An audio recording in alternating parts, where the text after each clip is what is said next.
Hey folks, how is everybody doing? How is everybody? So, November 2025, there is a gubernatorial election in New Jersey, the state of New Jersey. And this gubernatorial election has been on the news actually quite a lot, surprisingly for me, because I suppose I'm expecting this state to be a solidly blue state, and this race is not expected to be competitive, but it is looking like it is going to be more competitive than we expected. And the question for me in my mind and heart is, are the good people of New Jersey ready to leave the democratic plantation? Are the people of New Jersey ready for freedom? Are they ready to embrace freedom by voting for freedom policies of the Republican Party?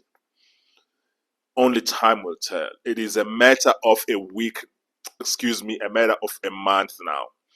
Less than a month, actually, from now until that election.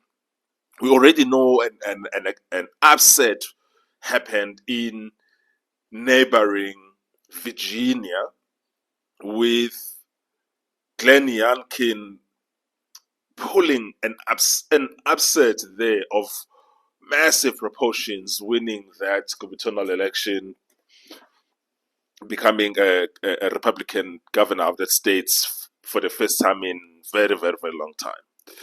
And I'm hoping that New Jersey will do the right thing also after years of bad Democrat policies, especially Phil Murphy, who has destroyed this state. And the people of New Jersey are suffering under these bad policies. Out of control cost of living, all that other bullshit, LGBTQI, other crap, and just all these other things that take decisions out of parents' hands in order for them to not being able to make their own educational decisions when it comes to their own children. Well, but with that said, I just wanted to have a look at the major statewide elections that have happened in this state since in the past 20 years or so. And I looked in terms of what is the history of the gubernatorial race in New Jersey since 1997. I saw that in 1997, a Republican did win that election by 1 point. And then after that, in the 2001 election and 2005 elections, those were won by Democrats by double-digit points. But then in 2009, Chris Christie, a Republican, pulled an upset of massive proportions, winning the gubernatorial election in New Jersey by plus or minus 10 points. And then he was re-elected in 2013 by 30 points, which is actually quite incredible. It's quite incredible because winning Christie winning that election in New Jersey by 30 points.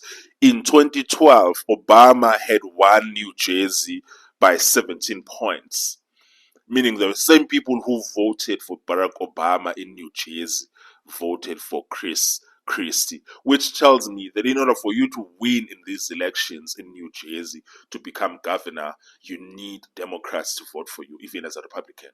Because the only explanation that Barack Obama had won that state in 2012 by 17.79 points, and then Chris Christie winning it by 30 points, that means all of those Democrats voted for who gave who gave Barack Obama and more. All of those Democrats and more voted for Chris Christie in 2013. And then in 2017, a Democrat won again by 14 points to be governor. In 2021, um, current Phil Murphy, who has destroyed the state, won by 3.2 points. But his support has been going down because I think Phil Murphy won, became governor in 2017 by 14 points, and his support has been going down after he governed for 4 years. after winning it with 14 points, he was re-elected by 3.2 points, which means he lost more than 90% of the support that he had the first time he was re-elected. That tells me something also, because look, if you look at the presidential elections in 2012, but Barack Obama won that state by 17.79 points. In 2016, Hillary Clinton won it by 14 points. In 2020, Joe Biden won it by 20 points.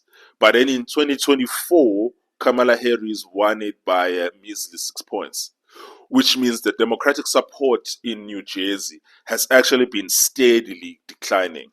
But also, that's a trend that we're seeing in all of the United States, that there is a move towards the right in almost in 49% of the 50 states.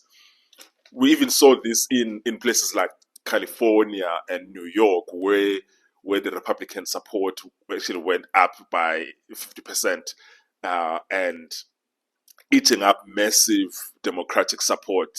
Well, Democrats are still winning these days by pretty much comfortable margins, but the support that they had, it has now been drastically reduced, which is a sign that every state in the union, including California, including New York, have moved towards the right. So that tells me that this election for governor, 2025 November, an upset can potentially happen, that the people of New Jersey could potentially vote for Jack Citarelli, who, in my opinion, is the right person for the job.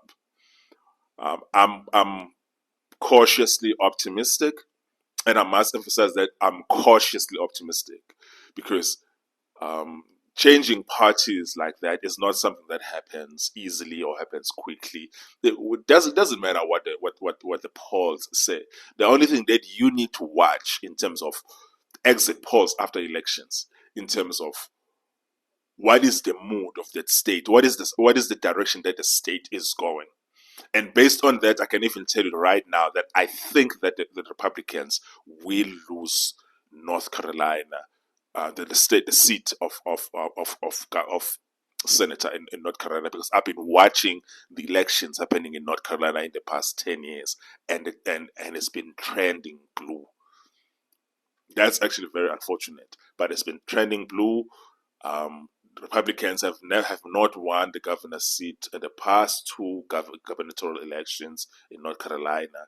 The senators' races, the Republicans have won it by razor thin margins in the past 2 or 3 Senate races in North Carolina, which tells me that the Republicans are likely to lose that seat in 2026. So those sort of trends are more likely to tell you the truth than polls that get done before elections.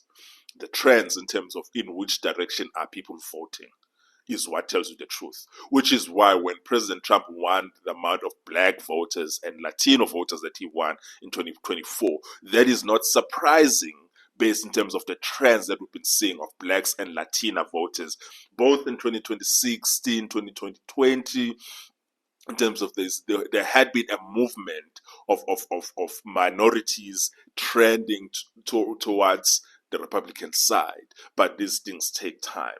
Yeah, so we'll see where New Jersey ends up in this particular election cycle. But I hope they do the right thing and they vote red. Vote red down the ballot. That's really what my suggestion would be. Cheers, folks.